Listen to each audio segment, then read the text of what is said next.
Please tell our audience what happened after communism infiltrated in Canada. What happened in the election of Canada? So, I mean, as you know already, the CCP, is trying to influence elections in Western democracies. And just a couple of days ago in Canada, we found out that in our last federal election, which took place in 2021, there was CCP interference into our election. And so, they were taking Chinese Canadians who were eligible to vote. They were putting them on buses and busing them down to polling stations where they could vote and telling them who they had to vote for, right? In this case, it was the Liberal Party of Canada and the Prime Minister, Justin Trudeau. Chinese Canadians were being told that if they didn't vote for Prime Minister Trudeau, their family was in danger back home. Any family they had in China would be put in a very dangerous situation. So, I mean, this is clear infiltration of a Canadian election. If they're doing it to us, I promise you they're trying to do it elsewhere.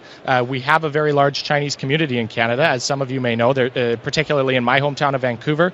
There are many Chinese Canadians.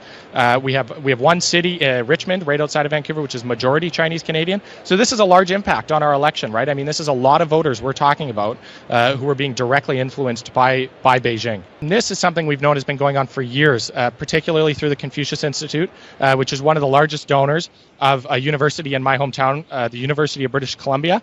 It has a lot of Chinese international students who come in.